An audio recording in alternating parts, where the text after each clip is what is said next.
বীর চট্টলা টিভি। আসসালামু আলাইকুম। বীর চট্টলা টিভি থেকে আমন্ত্রণ জানাচ্ছি। আমি তানিশা সুলতানা আফিফা। বৈষম্য বিরোধী ছাত্র জনতার আন্দোলনে পতিত স্বৈরাচার আওয়ামী লীগের পতনের পর রামগতি কমলনগর এলাকা তৃণমূল বিএনপির নেতাকর্মীদের ঐক্যবদ্ধ করতে এবং দলের আদর্শে অবিচল থাকার জন্য বিভিন্ন দিক নির্দেশনা প্রদান করেন সাবেক সংসদ সদস্য এবিএম আশরাফ উদ্দিন নিজান। তিনি তার নিজ নির্বাচনী এলাকার জনগণের সাথে উঠান বৈঠক করে জনগণের সাথে তার সম্পর্ক আরও দৃঢ় করে তোলেন। তিনি তার বিভিন্ন সভা সমাবেশে স্পষ্টভাবে জানিয়েছেন, তার নাম বা বিএনপির নাম ব্যবহার করে কেউ যদি চাঁদাবাজি, টেন্ডারবাজি কিংবা অন্য কোনো অনিয়মের সাথে জড়িয়ে পড়ে তার বিরুদ্ধে দলীয়ভাবে কঠোর ব্যবস্থা নেওয়া হবে এবং প্রয়োজনে বহিষ্কার করা হবে। অন্যায় ও দুর্নীতির বিরুদ্ধে তিনি যে কোনো পরিস্থিতিতে জিরো টলারেন্স নীতি অবলম্বন করেন বলে জানান।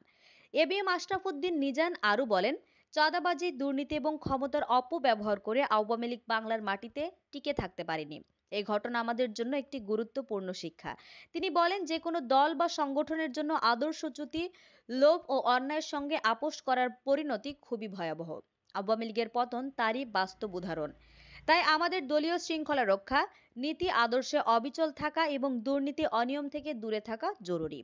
সাবেক এ সংসদ সদস্য স্পষ্ট ভাষায় উল্লেখ করেন, দলের শক্তি আদর্শে, অন্যায় দুর্নীতিতে নয়। আওয়ামী লীগের মতো ভুল থেকে শিক্ষা নিয়ে দলীয় ঐক্য শৃঙ্খলা বজায় রেখে তৃণমূল পর্যায়ে সংগঠনকে শক্তিশালী করার আহ্বান জানান তিনি।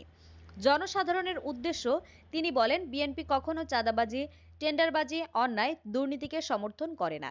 তাই আপনাদের কাছে আমার আকুল আবেদন, কেউ যদি আমার নাম বা দলের নাম ব্যবহার করে কোনো প্রকার চাঁদাবাজি, দুর্নীতি করতে চায়, তাহলে আপনারা সাথে সাথে আইন শৃঙ্খলা রক্ষাকারী বাহিনীকে অবহিত করে তাকে আইনে সোপর্দ করবেন। কারণ বিএনপি জনগণের দল, কোনো চাঁদাবাজ, টেন্ডারবাজ ও দুর্নীতিবাজের দল নয়।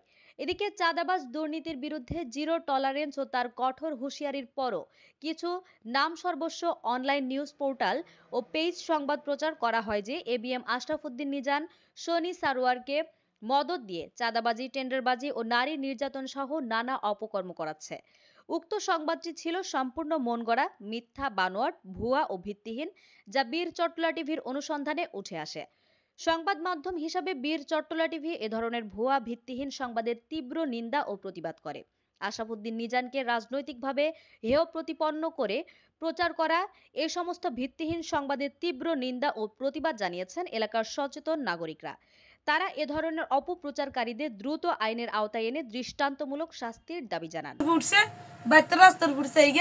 মমিন নাজি, সিরাজ, ফিরন, বকুল, ফাইনা এগুনে এইখান গদ্দর কুমার এই জায়গা থেকে টানিয়া নিয়ে সারোয়ার মিয়া যখন আপনাকে বাসায় আসিল তখন তারা আসে নাই। সারোয়ার মিয়া যখন বাসা থেকে চলে গেছে তারপরে রাস্তার উপর উঠছে না রে, এই মধ্যে শুরু হয় গদ্দর কুমার শুরু। আচ্ছা, তারপরে মানে আমার আমুল কাজে লাগছে। তোমার ঘর বাড়ি কোবানোর পরে কি হয়েছে? ঘর বাড়ি কোবানোর পর বলতেছে মানে হেরা রাস্তা খাইকে গালালি করে, আমুর গালালি করছে না। মানে ওই সময় সালমান মিয়ার সামনে ছিল, মানে ডাক দেয় না, কিছু করে না। এই মোবাইল টিভি মানে পরে যখন খামারে গেছে মানে হেরা নামিয়ে মানে রাস্তা ছিল নামিয়ে এবং গদ্দ যখন কোবাই মানে আমার ফিটে দিছে, তখন ওই সময় আমার ওখানে অবস্থা শুয়েছিল। আমি সারবার দাদার বলাইছি না, শুনে নাই, মানে আসে নাই। তো পরে মা জিদ্দে বল মানে মা পরে জিদ্দে মনে করছে আর কি ওনার ইয়েতে, কারণ উনি তো ওখানে ছিল, যে গালালি করছে কিছু বলে নাই।